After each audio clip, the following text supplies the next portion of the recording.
Boa tarde, gente linda.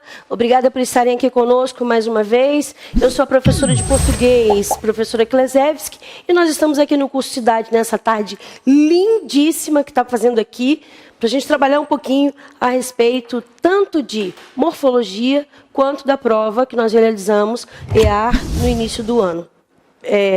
Prova 01, se não me engano. Então, nós vamos começar a falar um pouquinho da morfologia. O que é isso, pessoal? Morfologia é aquela parte da gramática que estuda a palavra na sua pura essência. A que classe essa palavra pertence? De que maneira acentua essa palavra? Como posso dividir essa palavra em sílabas? O significado daquela palavra, a maneira correta de escrevê-la, entre outras coisas. Ok? Então, nós vamos pegar a palavra pura e simples e trabalhar com ela. Quando nós pensarmos em morfologia, nós vamos pensar em 10 classes gramaticais. Nós temos aí, dentro da morfologia, substantivo, já eu falo sobre ele, que é o que nós vamos ver hoje. Nós temos os adjetivos, nós temos os pronomes, nós temos os artigos, essa deu para escrever toda, os artigos, nós temos os numerais e nós temos os verbos. Ué, mas você não disse que eram 10? Como é que você só escreveu 6? Essas 6 são chamadas de classes variáveis. Professora, explica que eu não entendi. Ok. Classe variável é aquela que pode sofrer flexões. Quando nós falamos em relação aos nomes, as flexões são gênero, número. Mas nós também podemos ter flexão de grau. Além disso, tem um especialzinho aqui, ó, verbo, que terá flexão de modo, são 3 modos, terá flexão de tempo, são vários tempos em cada modo, e flexão de número e pessoa. Então, eu tenho flexão modo temporal e número pessoal. Então, bastante flexão para nós vermos. Agora, também existe, dentro da morfologia, as outras 4 classes de palavras que são chamadas invariáveis. São elas, eu vou descer aqui, tá, pessoal? Aqui eu tenho as classes chamadas de invariáveis. Eu começo com advérbio. Depois eu passo para interjeição. Tenho ainda a conjunção e, finalizando, eu tenho preposição. Então, totalizam 10 classes, 6 variáveis e 4 invariáveis. Ô, Klezewski, explica aí. O que são classes invariáveis? As invariáveis são classes que não permitem nenhum tipo de flexão. Então, eu aqui, ó, não posso achar flexão de gênero, não posso achar flexão de número. Elas não se movimentam. Vamos lá para o início da nossa conversa, então. Quando eu pensar em morfologia e falar das 10 classes, eu vou precisar começar a entender o que cada uma dessas classes tem para apresentar para nós e como é que elas trabalham. Então, a primeira de hoje, o que nós vamos selecionar para hoje, em primeiro plano, é a classe dos substantivos. Essa primeira classe aqui, tá? Não existe uma ordem para trabalharmos as classes, mas é bom saber que o substantivo talvez seja a classe mais importante. Por quê? Ela dá nome a qualquer elemento, animado ou inanimado, a um sentimento, a uma expressão, dá nome aos seres, ok? Então, eu preciso trabalhar com essa classe de uma maneira mais aprofundada. Talvez substantivo e verbo sejam as classes mais interessantes de terem um ensino, um estudo mais aprofundado. Porque a partir daqui eu vou ter uma série de elementos quando eu entrar na sintaxe e aqui a minha predicação, a transitividade dos verbos, etc. Eu vou precisar desses dois elementos. Um forma o sujeito e o outro forma o predicado. Ok? Então, vamos lá. Pensando em substantivo. O que é um substantivo? Classe de palavra. O substantivo é a palavra nomeada. Classe de palavra que nomeia os elementos. Esses substantivos se dividem em substantivo comum ou próprio, substantivo concreto ou abstrato, substantivo primitivo ou derivado, substantivo coletivo. Então, vamos começar com essa brincadeira aí. Em primeiro lugar, nós vamos verificar aqui o que são palavras ou substantivos primitivos e o que é uma coisa derivada. Nós vamos entender primitivo como aquilo que veio em primeiro lugar. Não existia palavra nenhuma antes daquela. Um exemplo muito bobo aqui, eu estou diante de uma carteira. Vocês não conseguem ver aqui, mas aqui na minha frente tem uma carteira. Melhor, aqui atrás de mim tem um quadro. Antes de pensar a palavra quadro, eu não tenho nada com a mesma raiz, com o mesmo radical, ou seja, da mesma família que tenha gerado a palavra quadro. Nada. Ela é a primeira palavra dessa família. Aqui eu disse carteira, primeira palavra dessa família. Aqui eu digo blusa ou camisa, primeira palavra dessa família. Então vamos imaginar a palavra pedra. Vamos lá, substantivo. Nós sabemos que é a classe de palavras que nomeia tudo. Esse é o substantivo.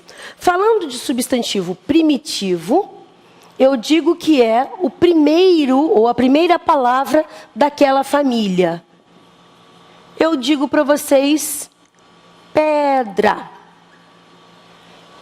Verifiquem, por gentileza, que a raiz da palavra pedra remete-nos, em primeiro lugar, à palavra pedra. Nada antes dela era possível. Por isso eu vou chamar de substantivo primitivo, o que veio em primeiro lugar.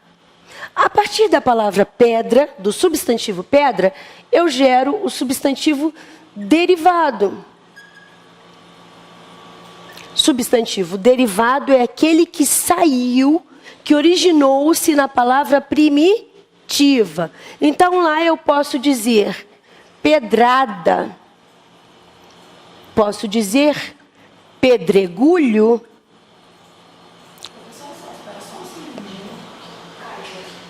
Caiu? Mas você sabe em que trecho que caiu? Caiu uns 30 e poucos segundos atrás. A senhora, acho que estava no pé.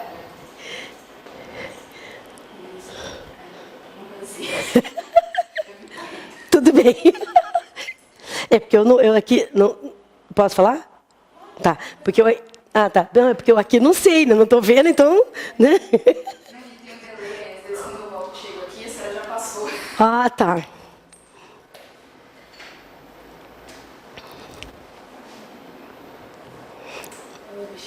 Mas eu não falo que caiu o sinal, não, né? Eu continuo daí, né?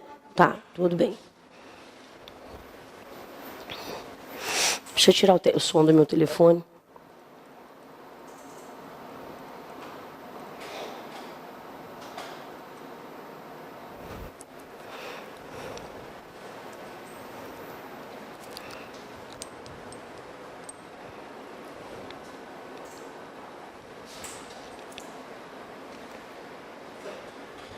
Então, pessoal, substantivo é aquela palavra que nomeia os seres, nomeia as sensações, nomeia os objetos, enfim, dá nome para tudo. E aí nós temos como base a palavra primitiva pedra. Vamos imaginar, antes da palavra pedra, mas com esse significado dirigido, mesmo significado de pedra, eu tenho alguma coisa antes disso? Não tenho. Então, vou chamar isso aqui de palavra primitiva. Vamos observar? a raiz da palavra pedra, ok? Vamos deixar aqui, ó, pedra, ok? Essa raiz. A partir dela, eu gero palavras. Então, quando há essa geração de novas palavras, não é geração da primeira palavra, mas geração de novas palavras a partir dessa raiz, desse radical, eu consigo palavras derivadas. O que significa que eu saí da palavra pedra, eu fiz um desenho aqui na minha cabeça e eu falei pedrada, o ato de jogar uma pedra em alguém. O ato de jogar uma pedra, ó, pertence à mesma família. Palavra derivada. Aqui eu tenho pedregulho. Pedregulho, uma pedra enorme. Posso ter um pedrisco, uma pedrinha, tudo bem? Então, todos eles saíram daquela palavra. Então, qual é a relação entre elas? Eu tenho substantivos chamados primitivos, são os substantivos que em primeiro lugar que em primeiro lugar apareceram. Terra, pedra, feliz, feliz não é substantivo, droga, feliz é adjetivo, volta aqui. Pedra, terra, entre outras coisas. A palavra derivada, pedrisco, pedregulho e as demais saíram de lá, ok? Então, derivado é aquilo que é gerado secundariamente, tudo bem? Além disso, nós temos como classificação os substantivos comuns e próprios. Ali a ordem também não importa, tá bem? Se você tiver uma gramática perto de você, vai folheando até chegar aos substantivos e vai acompanhando por aqui. Se não, anota essas observações no seu caderninho de estudos para a gente poder ter uma organização aqui. Então, na sequência, eu vou chamar os substantivos. Deixa eu só ver o que eu já fiz. Aqui já foi. Substantivos comuns e próprios. O que é um substantivo comum, pessoal? Substantivo comum é, de uma maneira grosseira dizer assim, mas é aquele que nomeia qualquer coisa que seja comum e relevante, tá? Então, carteira. Qual a característica do nome comum? Letra minúscula, porque significa que não há nada de especial naquele nome. É uma coisa comum, corriqueira. Então, eu digo aqui, ó, carteira. Carteira para a gente pôr o bumbum e estudar, tá, pessoal? Aqui, não é carteira daquela que eu carrego no bolso. Mas se eu quisesse usar a carteira que eu carrego no bolso, também serviria como exemplo de um substantivo comum. Carteira que a gente coloca no bolso, todo mundo tem, ok? Então, vamos lá. Se eu tenho substantivo comum, o que eu tenho aí como contraponto? Eu tenho o substantivo próprio. Dá nome? Sim, dá nome aos elementos. Só que esse substantivo próprio determina algo ou alguém especificado. Não é mais comum. Eu posso usar aqui o nome João.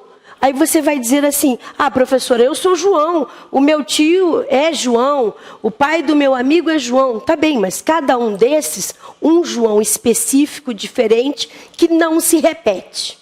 Podem ser até parecidos. O pai João e o filho Júnior, João. Eles são parecidos, mas não são os mesmos, não são as mesmas pessoas. Por isso, o nome próprio particulariza. E qual é a grande característica dele? Tem que ser grafado com letra maiúscula. Se eu digo João, ou eu digo Marte, Vênus, Terra, eu grafo com letra maiúscula. Quando eu escrevo, inclusive a palavra terra, interessante. Eu posso dizer aqui terra, e eu digo terráqueo, terreno, aterrado, e vou por aí. Tudo bem? Com letra minúscula. Quando eu escrevo o nome do nosso planeta, Terra, tem que ser grafado com letra maiúscula. Esse nome é próprio. Particulariza um dos planetas. Tudo bem? Nome que particulariza é chamado de próprio e obrigatoriamente é grafado com letra maiúscula. Terceiro, nós temos substantivos chamados concretos e substantivos chamados abstratos. Qual a diferença entre eles? Eu vou precisar apagar. Ok. Vamos ver o que eu posso fazer. Aqui. Daqui para cima eu posso apagar. Então vamos separar esse quadro para não virar uma bagunça. Aqui e eu vou aqui. Eu estou falando sobre morfologia. E nesse momento eu estou falando dos substantivos. Que letra horrível! Muito bem. Agora, pessoal, que eu vou para o terceiro bloco dos substantivos, eu digo assim, substantivo chamado de concreto e o substantivo chamado abstrato. Professora, qual é a diferença entre os termos? Moleza. Substantivo será considerado concreto toda vez que você puder visualizar, que você puder desenhá-lo, que você puder imaginar que ele é independente, não há apego a nada, não há referência a nada. Ele sozinho se basta. Então, se eu disser para você, por exemplo, substantivo concreto, eu digo rua, eu consigo desenhar a rua. Aqui a calçadinha, aqui a rua, a outra calçadinha. Eu consigo. Se eu digo cachorro, eu consigo desenhar. Eu visualizo o cachorro.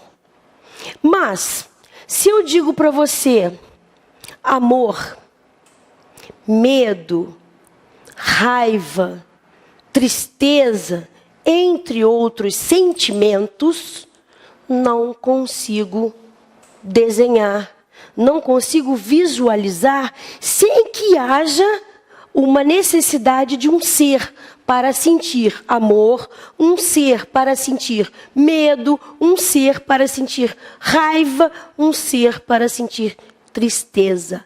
Os abstratos dependem de alguma coisa para acontecer. Um exemplo, se eu perguntar para você, qual a classificação concreta ou abstrata, você dá para o substantivo beijo. Quê? Escutei não, você falou que era concreto? Ah, legal, né? Só que não. Substantivo concreto, eu preciso visualizar, mas eu preciso desenhar e eu não tenho que ter necessidade de elemento nenhum. Quando eu falo do beijo, eu preciso dos elementos. As pessoas, ou, sei lá, os animais se beijam, não sei, enfim.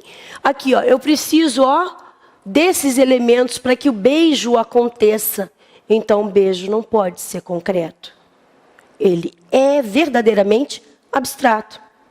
Eu precisei aqui de um homem e de uma mulher para que esse beijo acontecesse. Da mamãe e da filhinha para que esse beijinho acontecesse. Vocês repararam que eu precisei de seres para que essa coisa para que essa coisa acontecesse? Nesse momento eu ganho a abstração.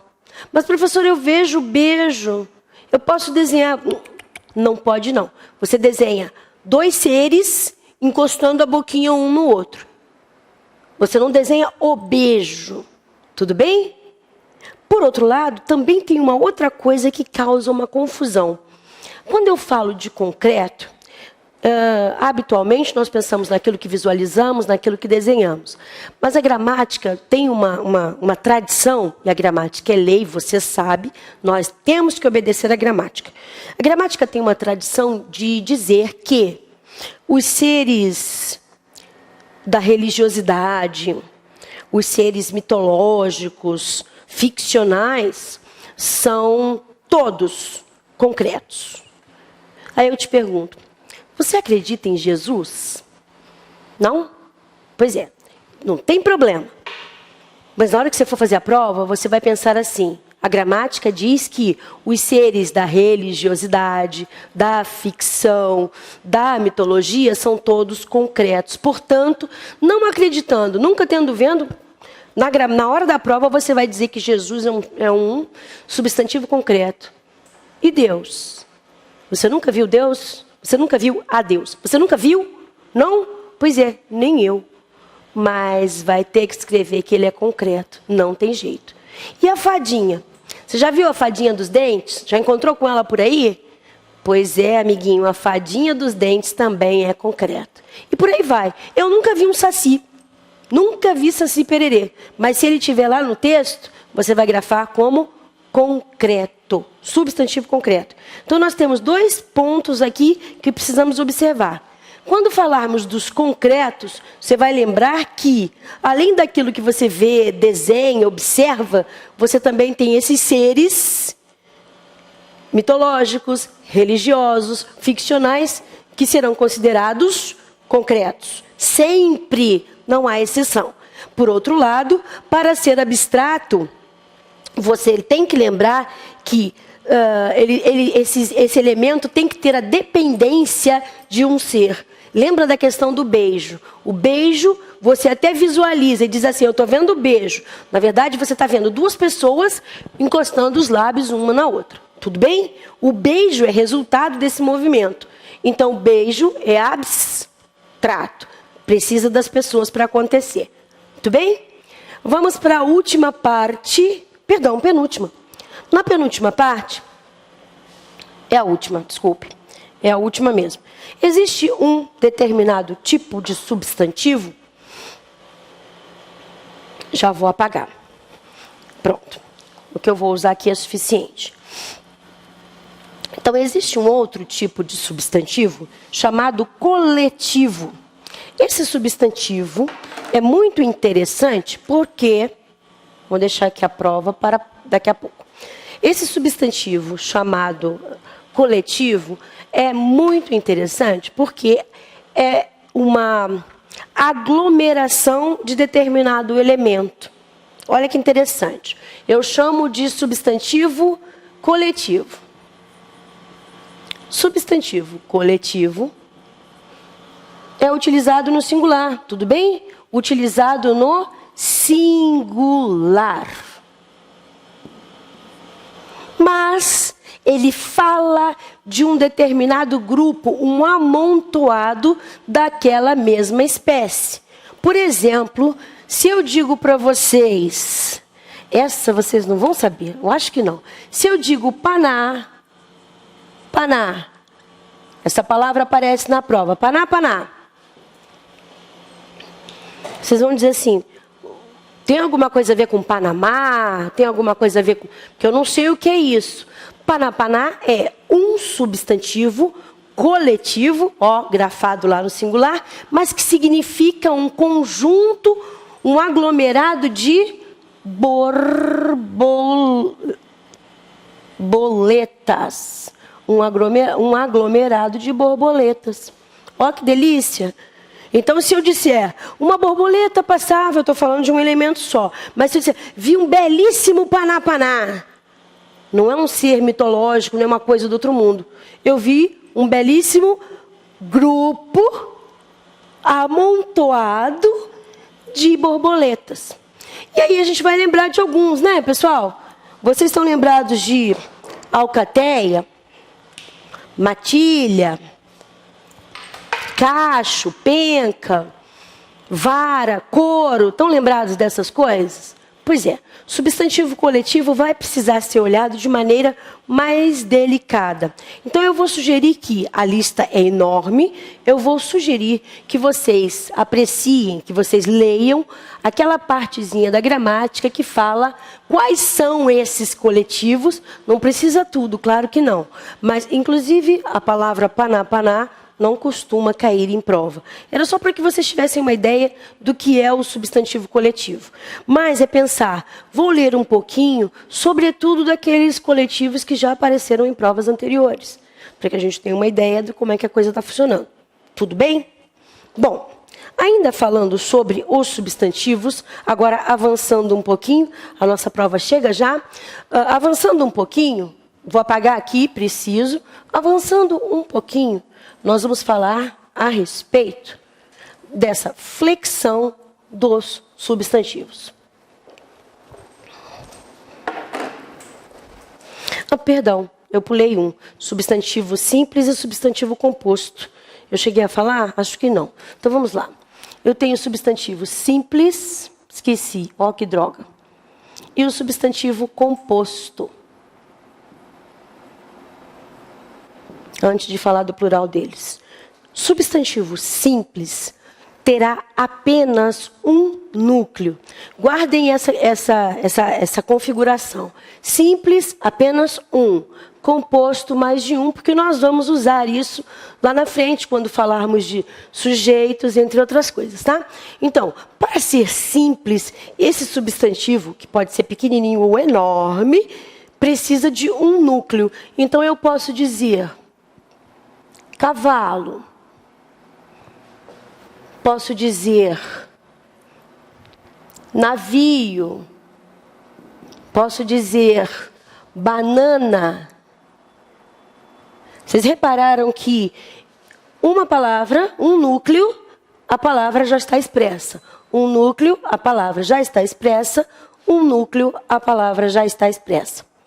Mas se eu quiser utilizar substantivos com dois elementos, eu passo a chamar, com dois elementos, com dois núcleos, né? Eu passo a chamar de substantivo composto. Aqui, ó. Cavalo, vapor. Vocês repararam? Para constituir essa palavra, uma palavra só aqui, pessoal. Substantivo composto é uma palavra que tem dois núcleos, duas raízes. Eu tenho navio, escola. Observaram? Uma palavra só, esse hífen constitui a palavra, tudo bem? Antes do hífen, navio, depois do hífen, escola. Uma raiz, um núcleo, outra raiz, outro núcleo. Juntei os dois elementos, criei uma palavra composta.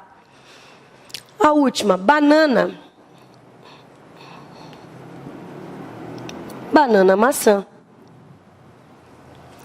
São duas frutas? Não. Uma fruta só, um nome só, com duas partes. Nome composto. A primeira, aqui está escrito bana. Eu vou ter que arrumar, tá feio pra caramba. Bana, maçã não existe, tá? Não no meu tempo.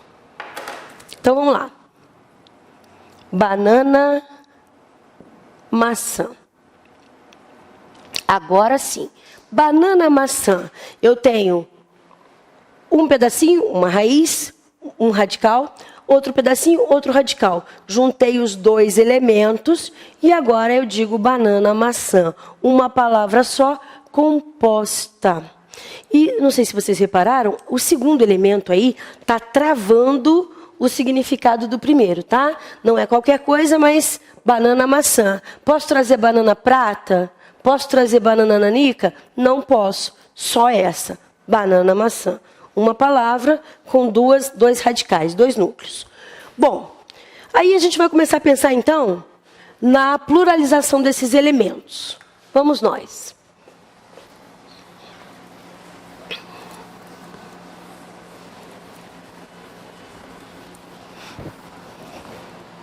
Eu não queria tirar esse... Eu vou ter que fazer essa anotação mais para cima.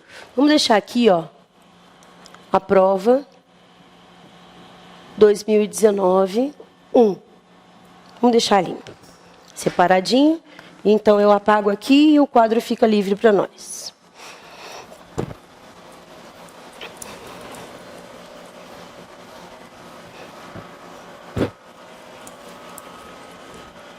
Pronto. Vamos lá, então, pessoal, para o plural dos substantivos.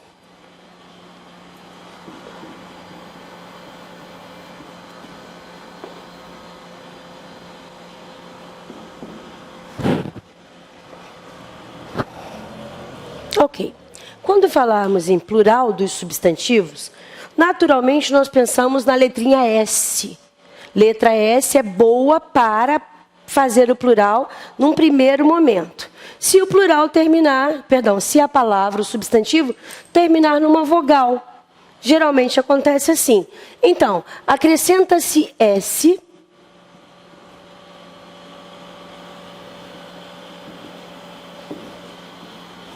para as palavras terminadas em. Vamos lá. A, casa, casas.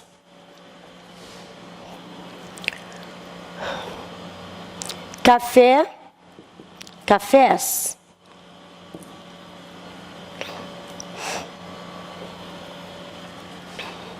Saci, sacis. Giló, gilós.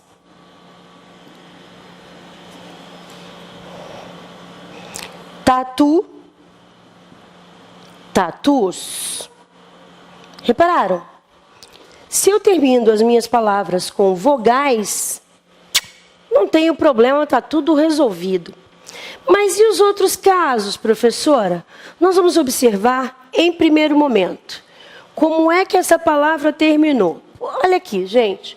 Se eu tenho a palavra homem, o substantivo homem. Vocês repararam que homem termina na letra M, precedida de um E?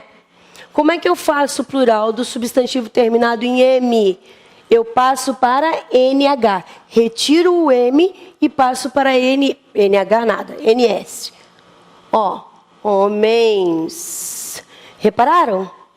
Para fazer o plural desse substantivo terminado em M, eu precisei retirar esse M e jogar um NS.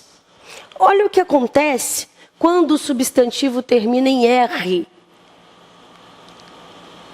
Olha o revólver aí. Ó, eu pego, terminou em R, eu vou acrescentar ES. Revólver, revólveres. Atenção, pessoal. Abre um parêntese aí, nós precisamos observar o seguinte. Algumas palavras vão trocar, inclusive, depois do plural, vão trocar a tônica de lugar. Vocês observaram que a palavra revólver é uma paroxítona terminada em R? Olha o que aconteceu quando eu coloquei essa palavra no plural. Revólver passou para revólveres. A tônica não está mais no mesmo lugar. Embora esteja em cima ainda do vol, aqui eu tenho paroxítona. Oxítona, paroxítona.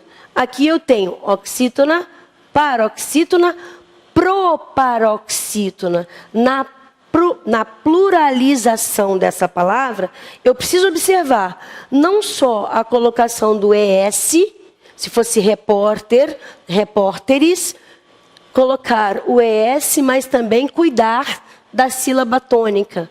Mudou de lugar. Vamos adiante. Se a palavra, por exemplo, termina em ao, el, all e u, como é que fica esse plural? E por que, professora, que você não colocou o il aqui? O il ficou separado. Vamos lá agora. Quando eu tiver palavras terminadas em all, el, all, u, eu vou passar eu vou retirar esse L daí e olha o que acontece.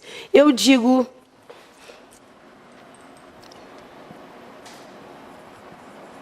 Natal, eu tenho natais. Não vai dar. Deixa eu ver. Anel, eu tenho anéis. Farol, eu tenho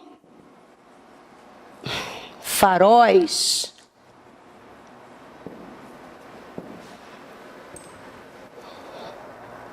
Me lembrar de uma delas, pessoal. Túnel.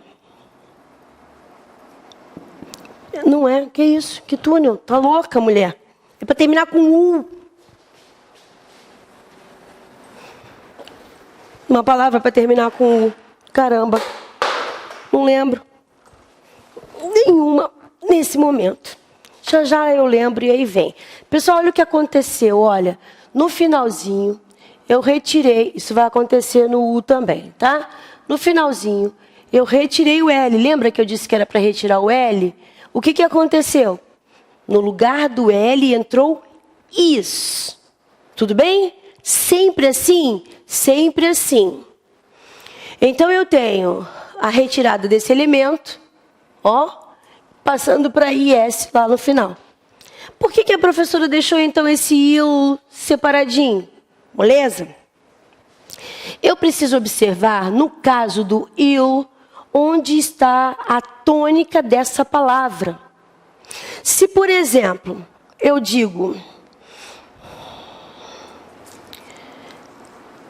réptil e funil. Vamos lá. Réptil e funil.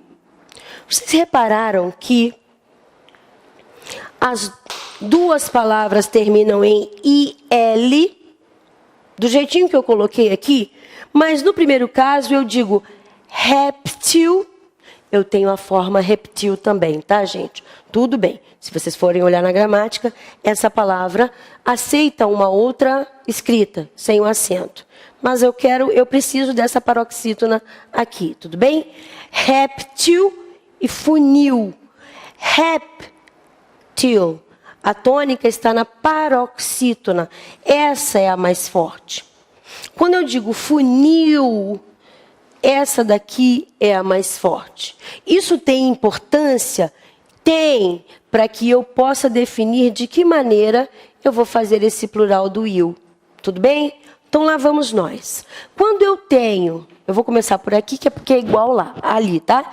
Quando eu tenho a tônica na última sílaba, chamada de oxítona, eu farei igual aos outros. Funil passa para funis. Aqui, pessoal. IS, IS, IS, o IS do U e o IS aqui. Tudo bem? Quando eu faço réptil, eu trouxe a tônica para a paroxítona, eu vou ter que jogar esse IL fora, porque eu vou ganhar EIS. Então, eu passo para... Jogar mesmo, tá, pessoal? Ó, isso aqui sai. Eu passo para répteis. Ok? Recapitulando. Quando eu falar das palavras substantivas terminadas em al, el, ol, nenhum cuidado com elas, sabendo que eu retiro as letrinhas L e coloco no lugar delas o pedacinho is nas palavras. A, E, O e o U que deveria estar aqui. Quando eu vou para o il, eu paro e tenho que analisar essa palavra. Onde está a tônica? Se a tônica acontece em cima do il, se a tônica acontece em cima dele, eu vou para lá, ó. No lugar do L eu ponho um S, eu fico igualzinho aos anteriores. Porém, se essa tônica não está em cima do il, tio aí no caso, não está em cima do il, ela está na anterior, vai acontecer aí, ó, de necessidade, vai acontecer a necessidade de colocar um E para fazer esse plural. Então, eu não retiro só o L, eu retiro também o I. E aí eu venho com esse E, I, S. Tudo certo? Tudo bem?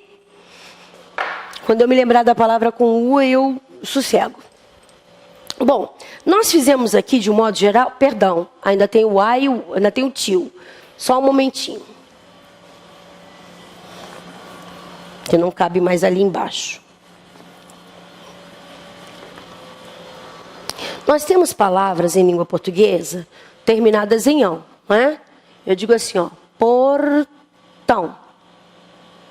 Por exemplo, tá? Quando eu tiver esse finalzinho aqui, eu vou precisar me preocupar com essa palavra, só um minutinho. Pronto, peguei.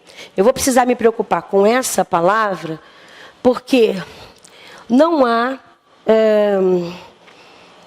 uma maneira apenas de fazer esse plural. Isso vai depender de cada palavra. Por exemplo, eu tenho portão, eu tenho mão.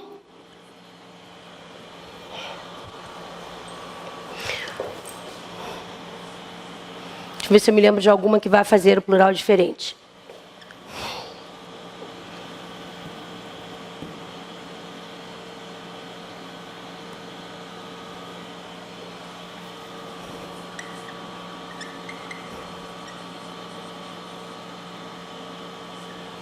Ok.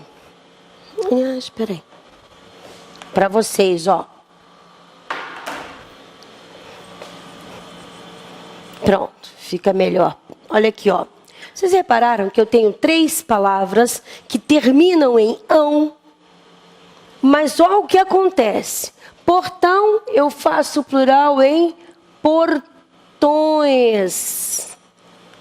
Olha o que aconteceu aqui, pessoal. O que era ão passou para ões. Essa é uma das possibilidades em língua portuguesa para a pluralização do trechinho ão. Quando eu digo mão, imagina, nós não temos mãos, né? Pelo amor de Deus, não façam isso. Nós temos mãos. Permanece a, o, tio, e eu acrescento S, que é o plural geral da galerinha. E para a palavra capitão, eu tenho capitães. Olha lá, gente. Aqui deu ões, aqui deu ãos, aqui deu ães. Essa é a língua portuguesa trabalhando com o ão. Tudo bem até aqui? Pessoal, para saber isso aqui, a gente vai ter que dar uma olhada bonitinha lá na nossa gramática. Porque são muitas palavras e algumas delas... Por exemplo, a palavra anão. Muitas delas aceitam mais de uma possibilidade de fazer esse plural. Tudo bem? Eu preciso observar quais são essas palavras que precisam mais de uma, que tem mais de uma possibilidade para fazer o plural. Tá certo? Agora, o que pega em língua portuguesa que as pessoas mais se desesperam? Plural dos substantivos compostos. Esse é para matar. E eu vou dizer para vocês, não se desesperem, porque há regras. Através dessas regras, eu não tenho mais preocupação com o que vai acontecer. Porque essas regras vão determinar que eu posso chegar até ali com segurança.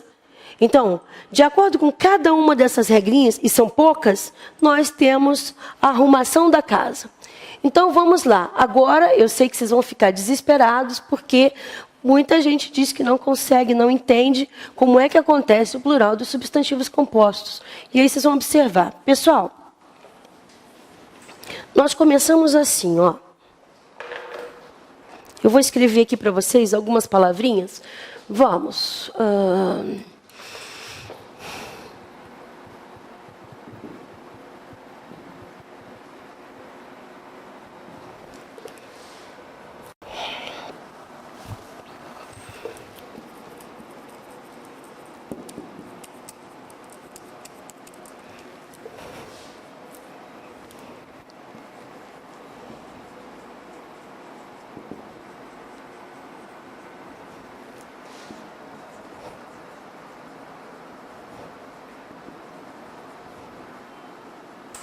Eu acho que por aqui a gente dá conta, tá? Eu acredito que nós consigamos terminar essa conversinha aqui rapidamente. O primeiro caso que aparece aqui no quadro é o caso das palavras compostas em que haja preposição. Lembrem-se, sem grafado com S significa não ter alguma coisa. É uma preposição. Tudo bem? O sem grafado com a letra C é numeral. 100, 100 unidades, 100 elementos. Tudo bem? Então vamos lá. Quando a regra determina, olha, é a regra, não tem perigo. A regra determina aqui. Quando houver nessa palavra composta uma preposição, eu preciso lembrar que preposição é a classe de palavra que não permite variação. Estão lembrados aqui no início dessa aula que eu fiz uma chavezinha e coloquei para vocês ali que as classes invariáveis eram 4 e uma delas era a preposição? Exatamente isso aqui, ó. Essa classe invariável vai dizer para você assim, amigão, amiguinha, ó, daqui de mim, preposição, para lá para trás, ninguém se mexe. Porque não seria justo. Se eu, preposição, não posso sofrer flexão, quem vem me acompanhando também não tem esse direito.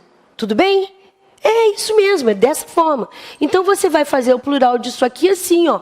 Mulas. Eu tenho mais de um. Opa! Hoje está difícil. Mulas sem cabeça. Ô, Clesés, você tá louca? Como é que... Oi? Como é que pode isso? Não, é loucura não. Olha a regra. Aprendeu a regra? Você não erra mais. A regra diz, na presença da preposição, que é uma classe de palavra invariável, ninguém mais se mexe. O que veio antes? Substantivo mula, que termina em A, como nós vimos há alguns minutos, basta acrescentar o S. Mulas, daqui para o final, ninguém vai se mexer. Eu sou invariável e não aceito que os demais sofram flexão. Vamos trocar a palavra rapidinho? Em lugar de mula sem cabeça, se eu jogasse aqui pé de moleque, como é que ficava? Pé de moleque. Estão vendo o D aí no meio? Não é a preposição? O que determina a gramática? Na presença da preposição, a partir dela ninguém se mexe, porque ela não pode. Então, como é que é o plural de pé de moleque? Pés de moleque. É assim? É. E a regra vai se repetir. Você pode fazer o que você quiser.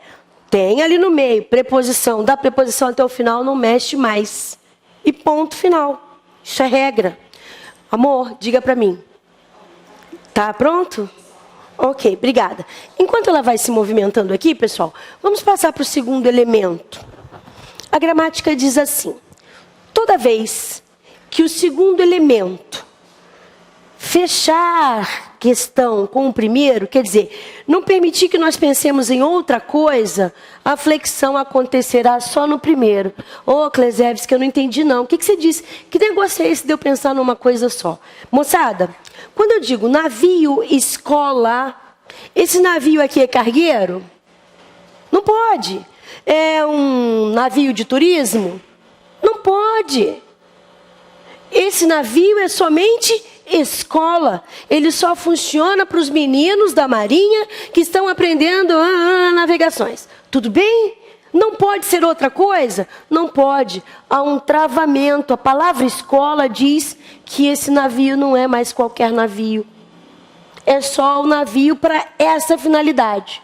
Portanto, a gramática vai dizer que nós fazemos assim, ó. Navios, escola. Por quê? Esse segundo elemento trava o primeiro. Vocês estão lembrados que há alguns minutos eu coloquei aqui banana, maçã? O plural seria bananas, maçã. Por quê? Eu posso comprar banana prata? Não. Eu posso comprar banana nanica? Não. Eu posso comprar banana da terra? Não. Só posso comprar a banana maçã. Chega em casa com a banana diferente da que a sua mãe pediu para a receita que ela quer fazer. Vê se ela não vai esculhambar você. Vê se ela não vai brigar, vai ficar magoada. Toda vez, menino, que eu te peço para ir à rua para buscar... Você sempre traz a coisa errada. Porque ela pediu banana, maçã. Não travei o significado? Não pode ser outra coisa. Então, você vai ter que fazer aquilo e somente aquilo. Quando você faz o travamento, ó, o elemento primeiro flexiona, o segundo não. Espera um pouquinho. Aí você vai abrir a gramática e você vai dizer assim, ô Klezevski, mas os gramáticos, eles não têm assim muita certeza do que estão dizendo e alguns permitem escrever navios e escolas. É verdade, está escrito lá. E é verdade. Mas prefira a forma mais usual. Navios, escola, bananas, maçã. Por quê? Porque há um travamento dessa ideia. Não pode ser qualquer coisa, tem que ser somente aquele elemento. Ok? Facílimo, vocês viram? Na primeira, preposição travou. Na segunda, quem trava é o significado. Eu não posso fazer qualquer coisa. Tem que ser esse que eu estou precisando, tá? Para a gente ir terminando aqui já a conversinha. Eu tenho dois elementos que são bem parecidos. Aqui eu disse guarda-roupa e aqui guarda noturno. Vocês repararam que essa palavra é igual a essa no visual? Maravilha! Mas, a que classe pertence essa palavra aqui, pessoal? Verbo ou substantivo? E essa? Verbo ou substantivo? Então, vamos lá. Quando aparecer, isso aqui aparece pra caramba nas provas, quando aparecer a palavra guarda, você vai observar. Se esse guarda é verbo, significa guardar, esconder, preservar, guarda roupa, esconde roupa, protege roupa. Vocês perceberam que isso aqui é um verbo? Quando isso acontecer, vamos lembrar, nós estamos falando sobre qual classe de palavras? Substantivo. Então o verbo aqui está deslocado, ele está fora do lugar dele. Quando ele estiver fora do lugar, ele aqui é um verbo, mas nessa formação aqui, ó, é um substantivo composto. Vocês viram? Ele está fora da classe dele, não sofre flexão. Então eu tenho um guarda-roupa e tenho 3 guarda-roupas. É assim mesmo? Tudo bem? Por quê? Repito. Esse guarda é verbo na sua essência. Tanto que eu disse proteger, esconder. Não foi isso? Quando eu fizer a utilização desse verbo como um substantivo composto, o pobrezinho não pode sofrer flexão. Ele não está na classe dele. Tudo bem? Então, nunca guarda as roupas, não façam isso. Mantenham a palavra travada, ela não está na sua classe original, e na composição, ó, eu vou lá na última e faço o plural. Tudo bem? Agora, olha aqui. É o mesmo guarda no visual. Mas esse guarda aqui é guarda de guardar, proteger, esconder? Não. Esse guarda pode ser trocado por policial que trabalha nesse período. Policial noturno. Eu vou dizer uma coisa que eles odeiam, que nenhum deles escute, mas eu vou precisar dizer segurança noturno. Porque policial não é segurança, tá? Então, segurança noturno. Vocês estão olhando aqui? Esse aqui, de verdade, é um substantivo. Quando o substantivo for um substantivo de verdade, ele está na classe dele, olha, ele se juntou a um outro elemento para dizer que essa pessoa aqui, ó, trabalha especificamente num determinado horário. Uma pessoa só. Aqui só tem um substantivo composto. Essa pessoa trabalha em determinado horário. Substantivo? Então, vamos lá. Guardas noturnos. E não esqueça. Aqui serve para guarda-sol, tá, pessoal? Guarda-sóis. Porque se guardar é proteger-nos do sol. Tudo bem? Então, aqui. Quando acontecer essa situação, eu preciso verificar se é um verbo camuflado ou se é um verdadeiro substantivo. Verbo camuflado, nada de flexão. Ele está fora da classe.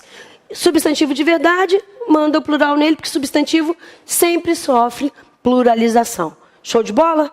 Nós vamos dar uma paradinha aqui agora, porque nós vamos entrar com a prova EAR, que era o que estava faltando aqui, tá, pessoal? Com a prova EAR 2019. Me deem só um minutinho.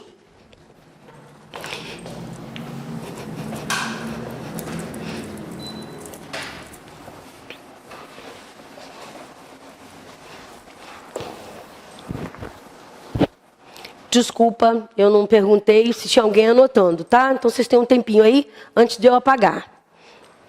Vai aparecer uma luzinha aí, mas é porque nós precisamos dela. Aproveita que você está olhando aí, pega a tua prova da EAR 2019/1. Acho que é isso. E coloca aí do teu ladinho, vamos começar a trabalhar com ela?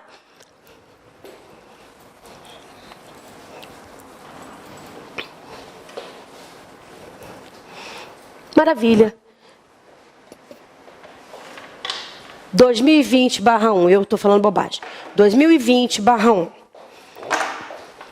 Agora eu vou para os meus óculos. Eu vou jogar aqui na tela para nós. Oi, amor.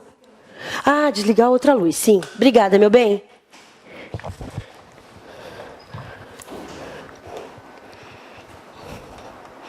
Do you wanna dance? Espera aí que vai rolar, viu?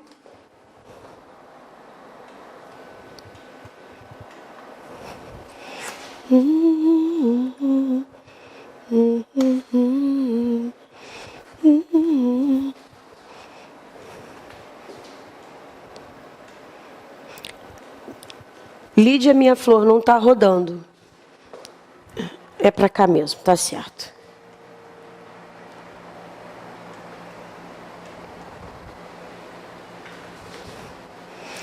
Não sei o que aconteceu.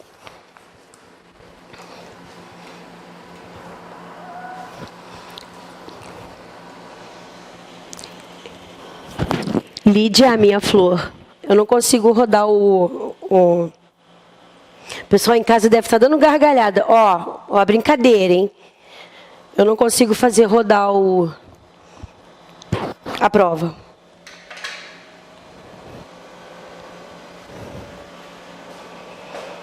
Bom, vamos acompanhando a leitura enquanto ela chega. Ela chegou, tadinha. Obrigada, minha flor. Aqui. Só um segundinho, pessoal. Vocês já estão com o texto aí na mão? Então nós vamos. Eu preciso dos meus óculos, porque ali eu não, realmente, aqui na minha mão, eu não consigo nada. Como os campos. E aí nós tivemos um texto bem grandinho, da Marina Colaçante, e ela começa falando que... Ah, show de bola. Pronto, tá aqui. Obrigada, minha flor. Espera só um minutinho, antes de você ir embora... beleza, agora vai. Pessoal, olha lá. O texto da Marina Colaçante, ela faz uma conversinha esperta, ela fala: preparavam-se aqueles jovens estudiosos para a vida adulta, acompanhando um sábio e ouvindo seus ensinamentos. Ok, o texto é bastante interessante. E aí ela começa aqui conosco. A primeira pergunta que ela faz, ela fala: as questões de 0 a 4, perdão, de 1 a 4, referem-se ao texto acima. Aí ela faz, pessoal... Em qual alternativa há um trecho do texto que confirma que o jovem pequenino realmente vestiu-se como os campos, conforme aconselhou o velho sábio? Pessoal, aqui, ó. Ele fala: e estando ela fora uma manhã, com os pés afundados na terra para receber a primavera, um pássaro o confundiu como o campo e veio pousar nos seus ombros. As demais não estão lá. Vamos voltar só um pouquinho, pessoal? Eu queria ver onde é que a gente... Peraí que eu estou indo adiante. Eu quero voltar. E estando lá fora passando, ok. Deixa eu ver o trechinho que ela fala. Aqui, pessoal, está aqui nesse trecho, no finalzinho, bem do texto. Aqui, ó. E estando... Agora, a roupa do jovem pequeno era de tantos pedaços que ninguém podia dizer como havia começado. Aí ela diz: e estando ele, olha só, fora uma manhã, com os pés afundados na terra para receber a primavera, um pássaro o confundiu com o campo e veio pousar no seu ombro. Então, ó, em qual das alternativas do trecho confirma que o jovem pequenino realmente vestiu-se como os campos? No momento em que ele estava com os pezinhos lá na terra, todo distraidão, e os pássaros o confundiram. Tudo bem? Adiante. Questão número 2. Ele diz: considerando a afirmação vistam-se como os campos,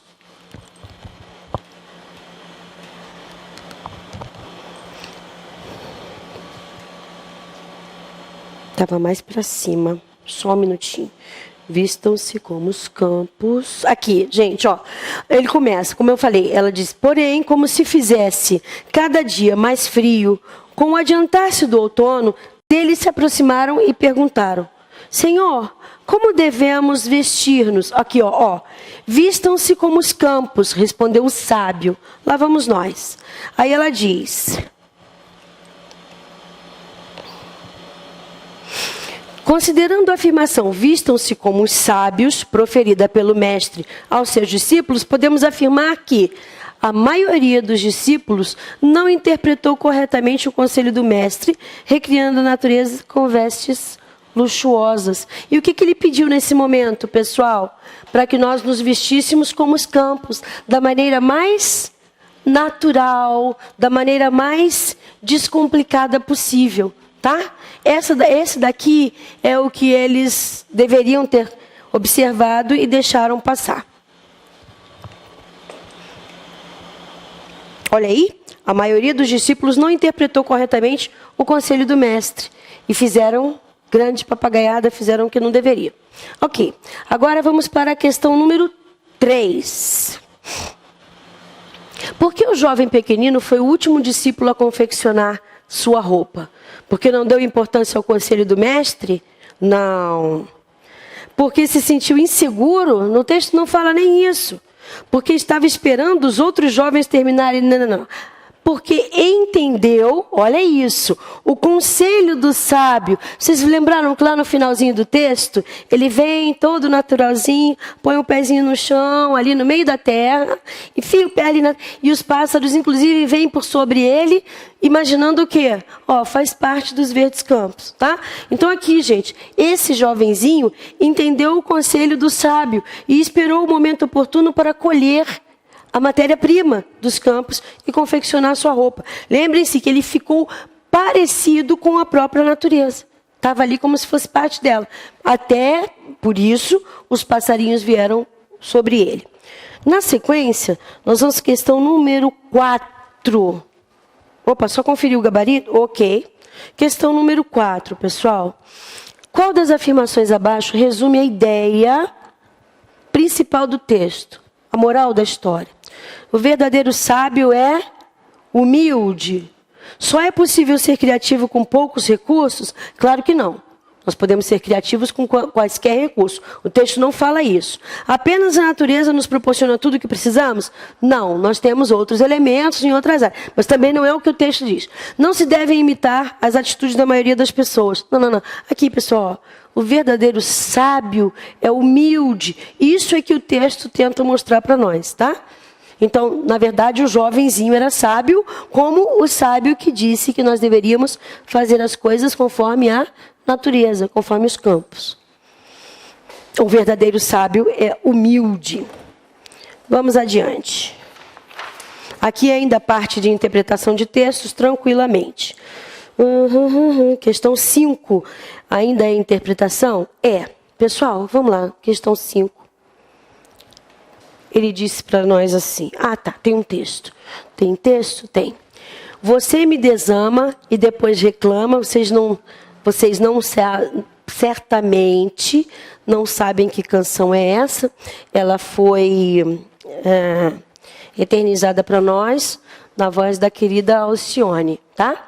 Mas, imagina, eu acho que um trechinho eu sei. Você me desama e depois reclama quando os seus desejos, já bem cansados, desagradam os meus. Não posso mais alimentar a esse amor tão louco, que sufoco. É mais ou menos por aí, tá? Minha voz não é lá essas coisas, mas enfim.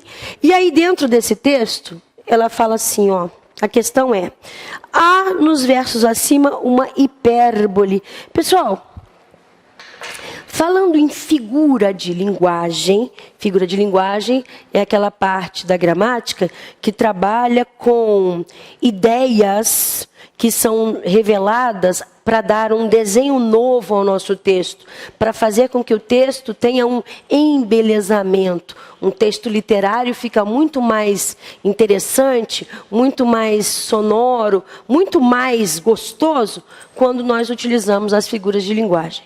Essa figura de linguagem chamada de hipérbole é conhecida como a figura que expressa os exageros. Então, se eu digo assim, nossa, a minha irmã morreu de chorar, a não ser que ela realmente tenha morrido de tanto chorar, eu não sei se é possível, não vou dizer que é impossível, mas a não ser que aconteça isso, como é que se morre de tanto chorar? Que significa que a pessoa chorou demais, chorou exageradamente. Então, hipérbole. Ela chorou rios de lágrimas. Como é que se chora um rio de lágrimas? Não posso, tá?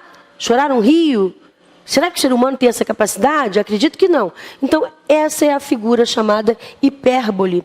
Ao se utilizar a locução que sufoco, ela expressa a hipérbole? Não, que sufoco. É só para dizer que nós temos uma exaustão, mas não é nada mais que isso. Ao se empregar o verbo alimentar no sentido conotativo, pessoal, dá uma paradinha aqui. Nós temos dois tipos de intenção quando nós escrevemos as palavras. Nós temos a denotação. Grava aí, denotação começa com D de dicionário. Então vamos dizer assim, a denotação trabalha com a palavra no seu significado primeiro, na essência. Quando eu pronuncio a palavra cavalo, eu estou falando de um animal quadrúpede, mamífero, belíssimo, que serve, entre outras coisas, para transportar pessoas, transportar coisas, puxar uma charrete, uma carroça, enfim, eu tenho aquele animal que tem uma crina belíssima também, enfim, eu tenho um animal que é quadrúpede, mamífero e etc. Mas se eu digo que o meu irmão é um cavalo, significa que meu irmão é estúpido, é grosseiro, é rude. O cavalo é um bicho grande, potente, né, tem força, né? Então, quando eu digo que meu irmão é um cavalo, eu quero dizer que meu irmão é bruto. Então, vocês reparem que eu fugi daquele significado inicial para a palavra cavalo, eu fui para o campo da conotação, ou vou dizer assim, o campo do sentido figurado, por isso figura de linguagem. Então, quando ela falou sobre conotação, aqui, usando a palavra alimentar no sentido conotativo, isso não dá conta de ser uma hipérbole. Apenas mudei o significado daquela palavra. Não tem um exagero aí. Ao se afirmar que os desejos de um desagradam os desejos do outro, isso é hipérbole, tem exagero aqui? Por exemplo, a mamãe disse para você não sair. A mamãe desagradou a sua vontade. Mas isso é um exagero? Claro que não. E quando eu digo, ao se afirmar que há 1000 razões para deixar de amar a outra pessoa, será que ela realmente tem 1000 razões? Talvez uma. Ela só está chateada, está aborrecida com alguma coisa. Não há 1000 razões. O ser humano não seria capaz, sei lá, de contar 1000 razões para deixar de perdoar o outro. E se chegar a 1000, manda o outro bem para longe de você. Então aqui está o exagero, pessoal. Olha, chorou um balde de lágrimas, tudo bem? Eu estou morrendo de fome. Vocês falam isso. Mãe, eu estou morrendo de fome. Você não está num país subdesenvolvido, onde não haja alimento, querido, querida. Você não está morrendo de fome. Você tem uma fome enorme. Então aqui, ó, 1000 razões. A questão aí está a charada para a gente resolver a questão da hipérbole. Meus óculos. Questão número 6. Deixa eu checar. Vamos lá. Show de bola. Agora nós vamos começar com questões gramaticais. Eu sei que vai ser um pouco de atropelo, porque algumas coisas vocês não viram. Quer dizer, muitas, nós começamos a aula agora, né? Muitas coisas vocês não viram ainda. Mas aí eu vou tentar, com jeitinho, a gente vai devagar para chegar próximo daquilo que a gente pretende. Então vamos lá. Nessa questão ele diz assim, doutor Urbino, era demasiado sério para achar que ela dissesse isso com segundas intenções. Primeiro momento, pessoal. Ali quando ele fala, para achar que ela dissesse isso com segundas intenções, eu faço aqui, ó, eu observo. Aqui ele está dizendo que as orações são substantivas ou adjetivas. Isso significa que são subordinadas. Então lá vou eu. Subordinada eu tenho esse que. Vocês estão vendo aqui? Esse que pode ser conjunção integrante ou pronome relativo. Como eu já vi que ele não retoma elemento, que o que vem antes dele ali é um verbo, eu já vou dizer para vocês que trata-se verdadeiramente de uma conjunção integrante. Ela inicia uma oração subordinada. Tudo bem? Então eu vou perguntar para o verbo, doutor Urbino era demasiado sério para achar. Achar o quê, pessoal? Lembra quando eu pergunto o que? Eu tenho que encontrar um objeto direto. Nesse caso, uma oração objetiva direta. Achar o quê? Que aquilo, blá, blá, blá, blá, blá, blá, intenções. Então, vamos de cara, pessoal. Ó. Direta, direta. C e D não nos servem mais. Que maravilha. Nós tínhamos 4 problemas, agora nós só temos 2. Então, vamos lá. Aí, a segunda, ele fala assim, ó. Pelo contrário, perguntou a si mesmo confuso, perguntou, olha o verbo, perguntou o quê, pessoal? Se tantas facilidades juntas não seriam uma armadilha de Deus. Perguntou para quem? Para ele mesmo. Tudo bem? Mas olha lá o que eu quero, aquela que está destacada, que está em negrito. Essa que está em negrito completa a ideia do verbo perguntar. Quem pergunta, pergunta alguma coisa. Então, também tem que ser dessas duas. Aqui, ó, substantiva, objetiva, direta. A chave para essa questão é observar os verbos, pessoal. Olha, o verbo anterior ao que e o verbo anterior ao ser. Ali, doutor Urbino era demasiado sério para achar. Para achar o quê?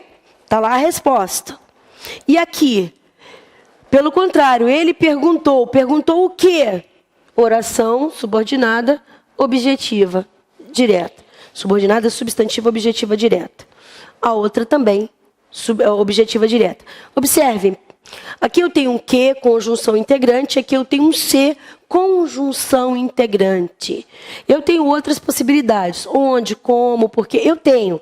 Mas, geralmente, nós encontramos nas provas de língua portuguesa, em relação às orações subordinadas, aquele que e aquele se. Encontrou o que e o se, volta lá no verbo e pergunta para ele. O que? Se ele te deu resposta, objetiva direta. Tá? Nós vamos entrar nessa aula mais para frente, sem problema nenhum, mas para a gente já ter uma noção de como é que a coisa está funcionando.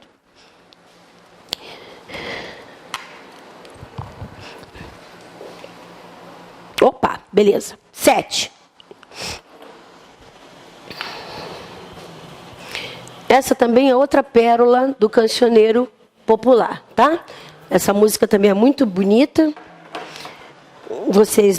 Não sei se vocês conhecem, uma pena se não conhecem, mas ela começa... Toda vez que eu viajava pela estrada de Ouro Fino, adoro Sérgio Reis. Eu não sei quem é o autor da canção, deixa eu ver se eu tenho aqui. Não tenho quem é o autor dessa canção ou não, dessa primeira aqui, tá? Mas vamos lá, ele fala assim, assinale a alternativa em que o pronome eu... Opa!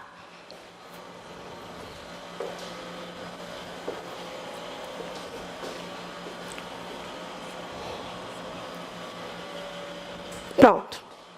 Em que o pronome eu não está empregado de acordo com a norma culta. Vamos lá, pessoal.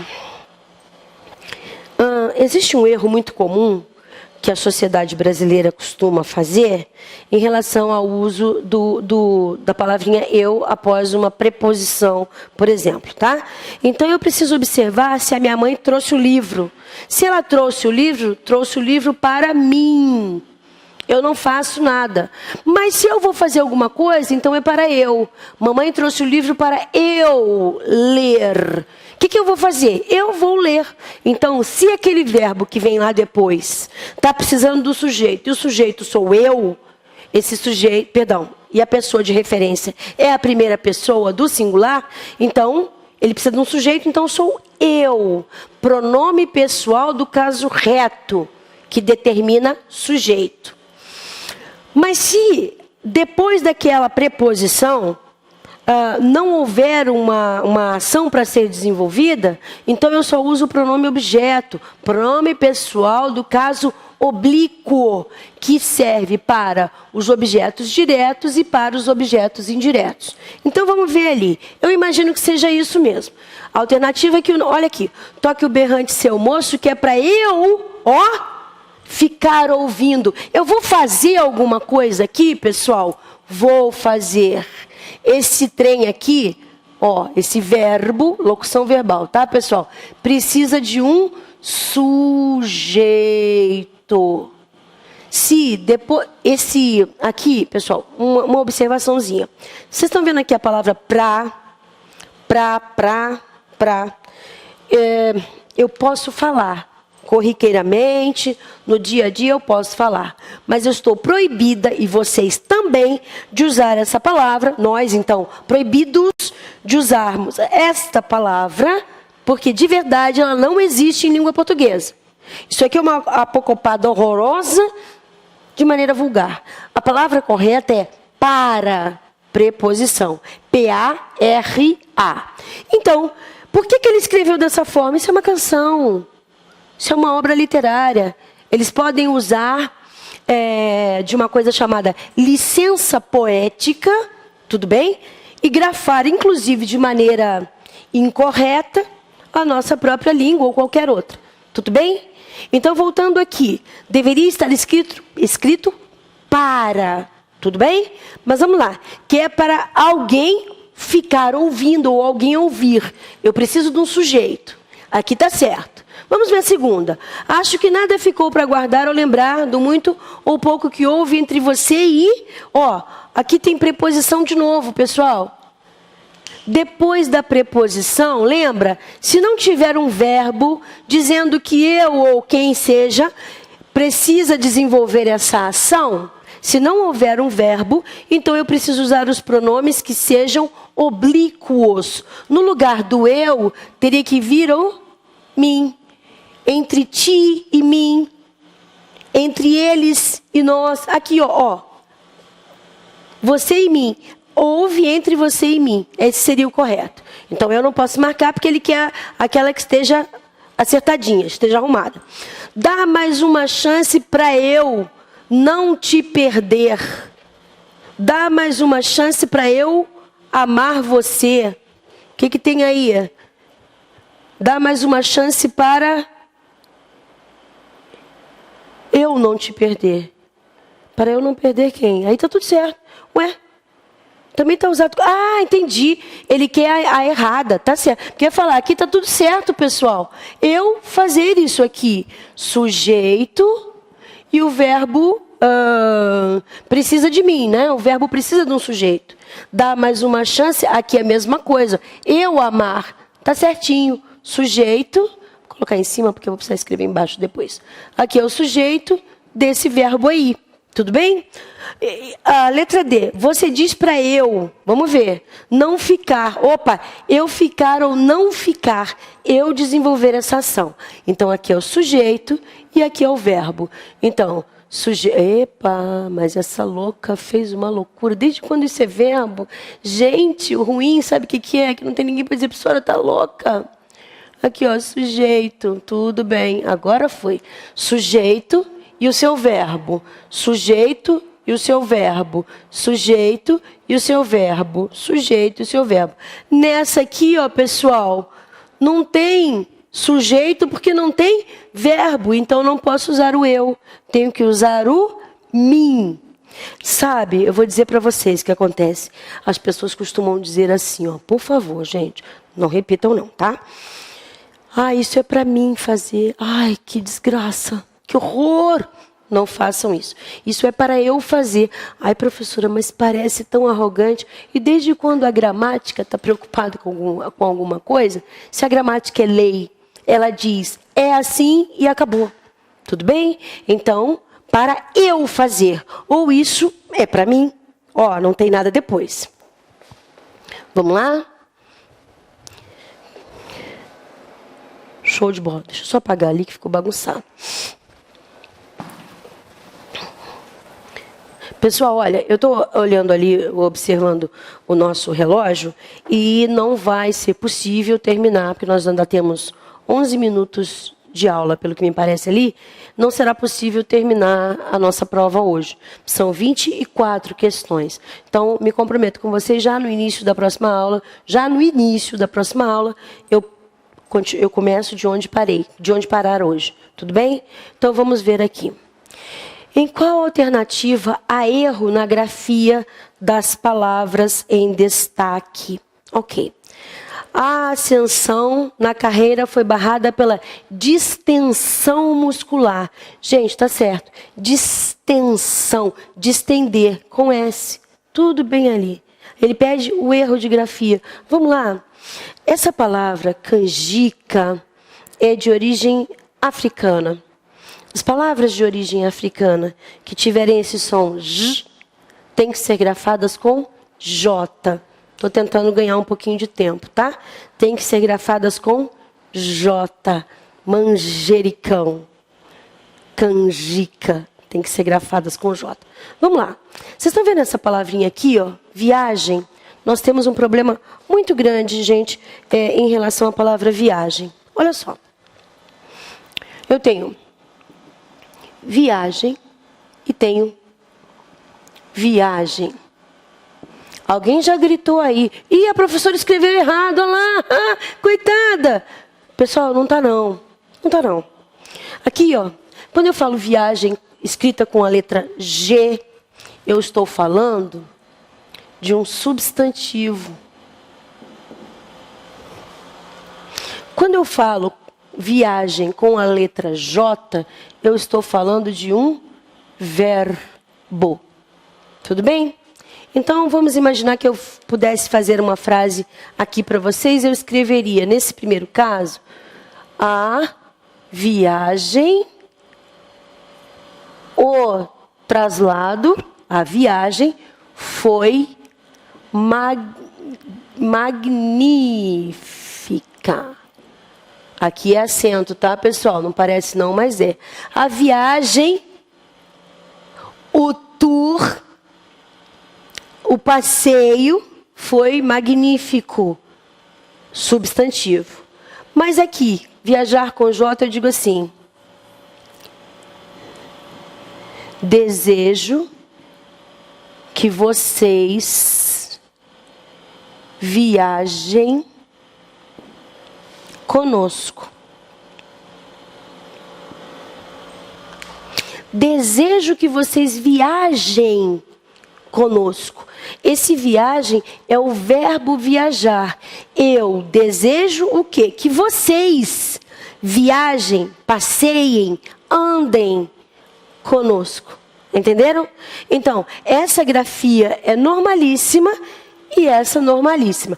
O que eu preciso observar aqui, ó, que algumas pessoas poderiam cair nessa questão aqui, eu preciso observar de que viagem eu estou falando, de um substantivo ou de um verbo?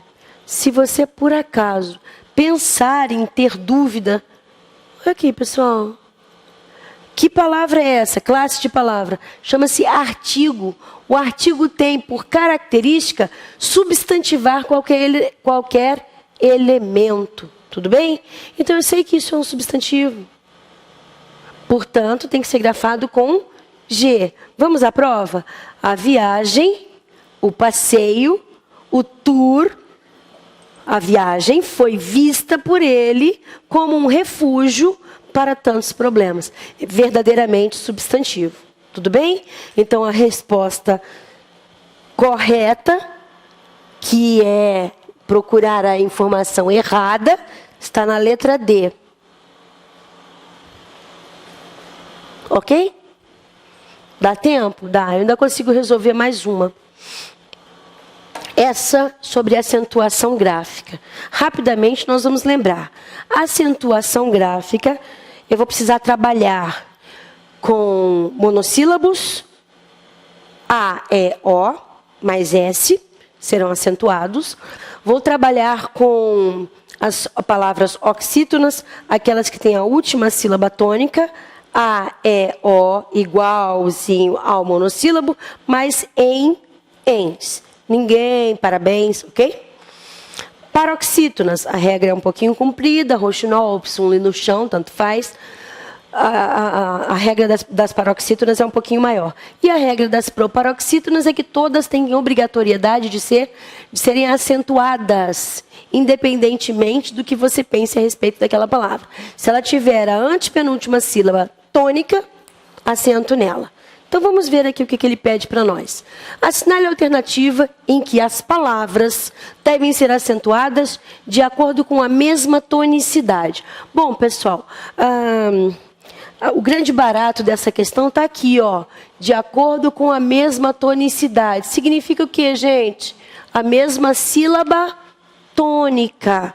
Tem que estar no mesmo lugar. Então vamos verificar. Na primeira ele vai cipó. Cipó é oxítona, terminado em O. Então, manda o acento. Maracujá. Opa! Oxítona terminada em A. Jacaré. Oxítona terminada em E. Vintém. Oxítona terminada em EM. Bom, eu marco essa daí. Eu nem olhei as outras. Mas aqui eu tenho oxítonas. Ele pediu a tonicidade e não a regra absolutamente idêntica. Que significa proparoxítona terminada em não sei o quê. Tudo bem? Oxítona terminada só em... Não. Ele pediu a tonicidade. Aqui termina a questão. Mas vamos conferir. Eu disse busca-pé, Lévedo, armazéns, café. Opa, essa falhou, pessoal. Tudo bem? Aqui, ó, ele explicou... Nessa questão, ele teve até que explicar que trânsito, o trânsito é esse. Quando ele falou substantivo, eu leio trânsito. Trânsito.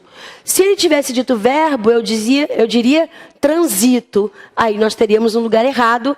E eu já de cara vou dizer, ó, vácuo, paroxítona, ditongo, hífen, paroxítona, trânsito. Opa! Aqui deu proparoxítona, acabou aí.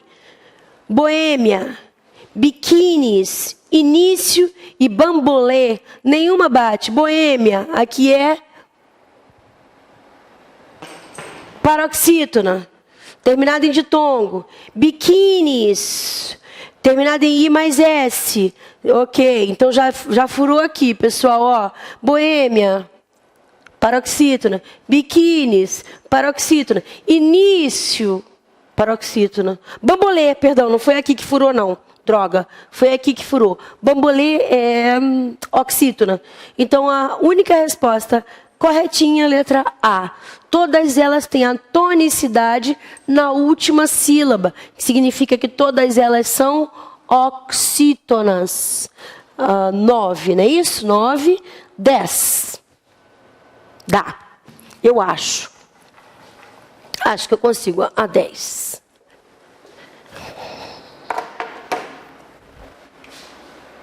Ok.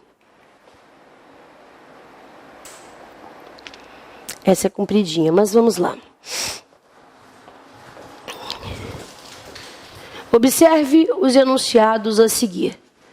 Ixi, todos começam com a medida que, pessoal. Lembra que a medida que não é uma coisa que acontece de uma vez? A medida que vai acontecendo de maneira proporcional. Vamos ver. 1. À medida que o engenheiro informou sobre a área construída, não confere com a planta. Ah, esse à medida aqui é o tamanho. O tamanho. Tá, tudo bem. Ele está pedindo crase, tá, pessoal? É o tamanho. Então, aqui não há crase, fenômeno entre um artigo e uma preposição. Aqui eu não tenho. Eu tenho só, olha, artigo. Show de bola. Próxima. À medida que o tempo passa... Opa! Aqui, ó. À medida que o tempo passa, à proporção que o tempo passa, leva aqui, ó, pessoal, leva um acento diferencial, nem é crase, tá? Um acento diferencial, de verdade. Aquilo não é crase, mas tudo bem. Ali um acento diferencial, ele disse que é crase, a gente vai deixar assim mesmo. Um acento diferencial, essa crase, porque eu estou falando de uma locução adverbial, tudo bem? Locução adverbial proporcional. Locução adverbial proporcional leva o acento diferencial para diferir dessa possibilidade aqui. Deixa eu dar um outro exemplo para vocês. O que é o acento diferencial?